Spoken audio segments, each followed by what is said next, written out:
ED তল্লাশিতে Mamata বন্দ্যোপাধ্যায়ের উপস্থিতি ঘিরে তোলপাড় রাজনৈতিক মহল। পশ্চিমবঙ্গে কোনো কিছুই সিস্টেমে নেই, আর কেউ সুরক্ষিত নয়। ইডির তল্লাশি চলছে, মুখ্যমন্ত্রী চলে যান সেখানে, ফাইল ছিনিয়ে নিয়ে আসেন। তার রাজনৈতিক বাধ্যবাধকতা থাকতে পারে, কিন্তু গোটা প্রশাসন কেন তার সঙ্গে যাবে? প্রশ্ন বিজেপি নেতা দিলীপ ঘোষের। গোটা সরকারটাই চোরেদের সরকার, লুটেরাদের সরকার হয়ে গেছে। বাংলাদেশে যা চলছে এখানেও ধীরে ধীরে সেই পরিস্থিতি হচ্ছে। আইপ্যাক ইডি অভিযান প্রসঙ্গে প্রতিক্রিয়া বিজেপি নেতা দিলীপ ঘোষের। পশ্চিমবাংলায় কোনো কিছুই আজকে সিস্টেমে নেই, আর কেউ সুরক্ষিত নয়। যদি ইডির রেড হচ্ছে, মুখ্যমন্ত্রী চলে যান সেখানে, ফাইল ছিনিয়ে নিয়ে আসেন, তার সঙ্গে চিফ সেক্রেটারি থেকে আরম্ভ করে পুলিশ কমিশনার থেকে আরম্ভ করে সবাই চলে গেছে, পুরো সরকার চলে গেছে। হতে পারে ওনার পলিটিক্যাল কম্পালশন থাকতে পারে, বাধ্যবাধকতা মুখ্যমন্ত্রীর।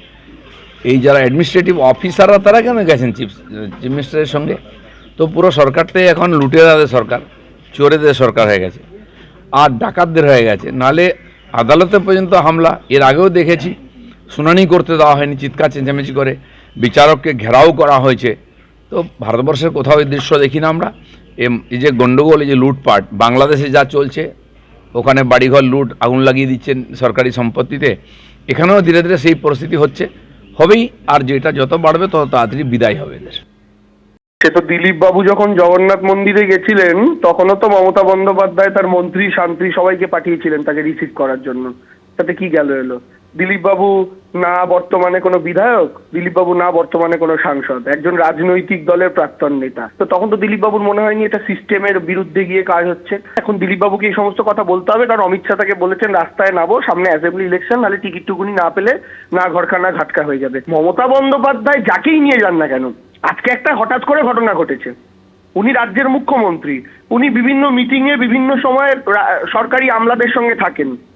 এবার একটা ঘটনা ঘটেছে, তিনি সেখানে গেছেন, তার সঙ্গে যারা যারা উপস্থিত ছিল তারা সঙ্গে সেখানে গেছেন। তো আমলারা কি, কোনো আমলা কি মমতা বন্দ্যোপাধ্যায়ের সঙ্গে আইপ্যাকের অফিসের ভেতরে গিয়ে ওপরে গিয়ে ধর্ণা দিয়েছে ওটা কেউ দেখেছেন? পশ্চিম বাংলায় আপনারা বহু ঘটনা দেখেছেন যেখানে মহিলারা ধর্ষিত হয়েছেন।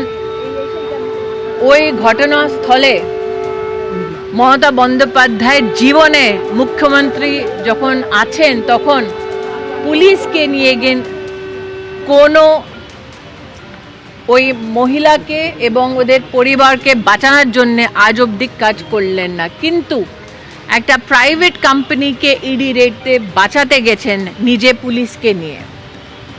আজ অবধি পশ্চিমবাংলায় যত গরিব কর্মীরা আছে ওদেরকে ওদের ন্যায় পাওয়ার জন্যে মমতা বন্দ্যোপাধ্যায় পুলিশকে নিয়ে কেন গেলেন না? বারবার পশ্চিমবাংলায় আমরা সবাই বলতাম কি মমতা বন্দ্যোপাধ্যায় তৃণমূল পুলিশকে পলিটিক্যাল ইনস্ট্রুমেন্ট বানিয়েছে। এই ঘটনাতে মমতা বন্দ্যোপাধ্যায় তৃণমূল কংগ্রেস নিজে প্রুভ করে দিয়েছে কি হ্যাঁ নিশ্চয়ই পশ্চিমবাংলা পুলিশ এখন জনতার জন্য কাজ করছে না, মাত্র টিএমসির জন্য কাজ করছে। এবিপি আনন্দ এগিয়ে থাকে, এগিয়ে রাখে।